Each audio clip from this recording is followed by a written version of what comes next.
Hello，大家好，相信大家都有見過呢一幅浮世繪神奈川衝浪裏，畫入面嘅驚濤駭浪正吞噬緊船隻，展現咗大自然嘅壯麗同無情。有人認為咁樣嘅巨浪可能淨係海嘯嘅縮影。作為一個海島國家，日本歷史上曾遭受無數次海嘯嘅侵襲，摧毀咗城鎮，奪去咗生命。其中最令人印象深刻嘅，莫過於2011年由311大地震引發，高達40公尺嘅海嘯，造成15881人死亡，2668人失蹤。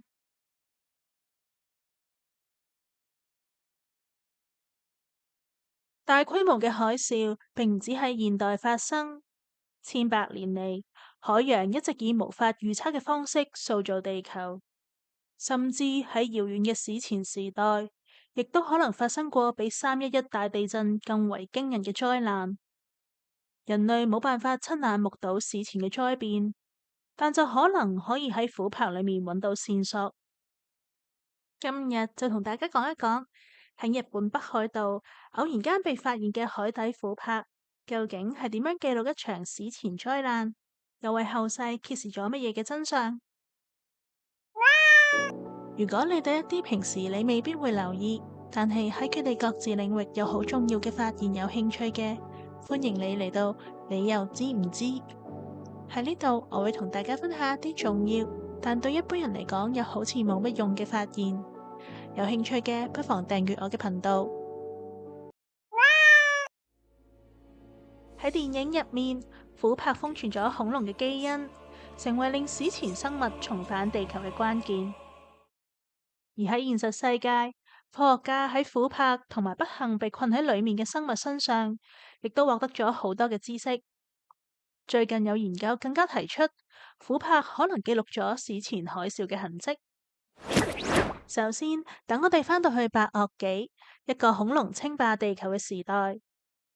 當時地球嘅環境同現今截然不同，大陸板塊仍然喺度緩慢移動，塑造緊全球嘅地貌。而氣候就相對溫暖，孕育出茂密嘅森林同廣闊嘅海洋。喺白堊紀嘅森林入面，樹木雖然生長茂盛，但都難以避免由強風、動物啃食等嘅原因帶來嘅傷害。當樹木受傷嘅時候，就會流出樹枝嚟保護傷口。呢啲樹枝隨住時間嘅推移，逐漸咁被泥土掩埋，最後深藏喺地層入面。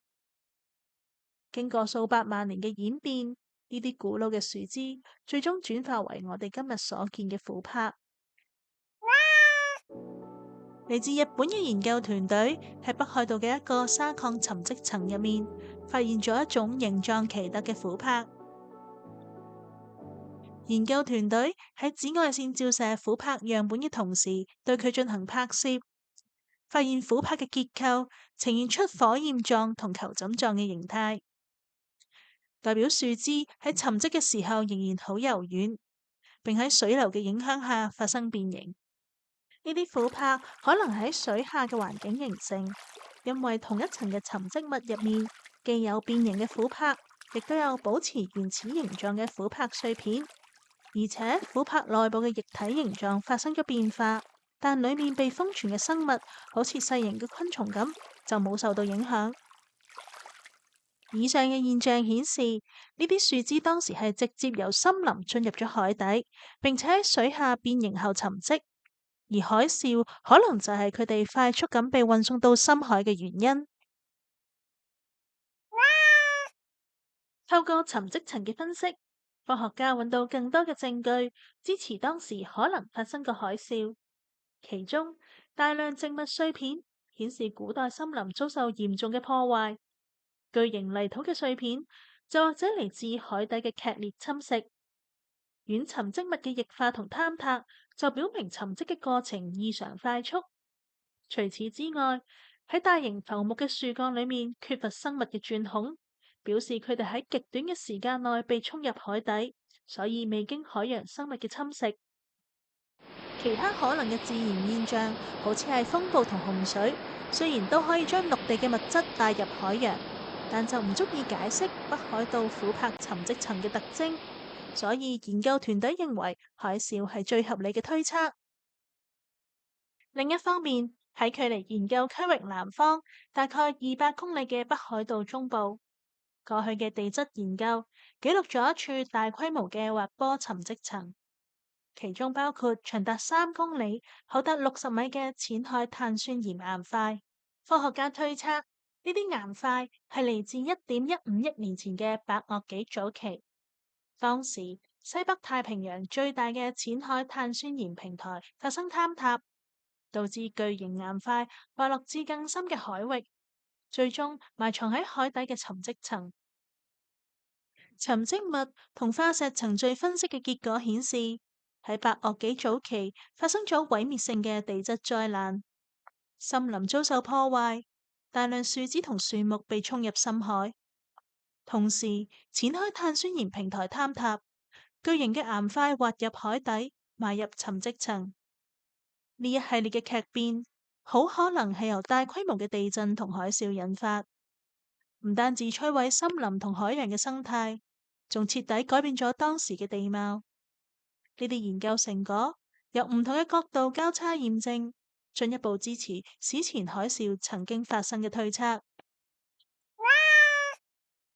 海嘯係一種災難性嘅巨浪，通常由小行星撞擊或劇烈嘅地殼運動引發。然而，除咗小行星留下嘅沉積物外，要通過地層嚟識別史前海嘯並唔容易，因為海嘯沉積物極易被侵蝕，而且難與由風暴造成嘅沉積物區分。目前仍然需要更多嘅證據嚟確認北海道嘅琥珀沉積層係咪同海嘯有關。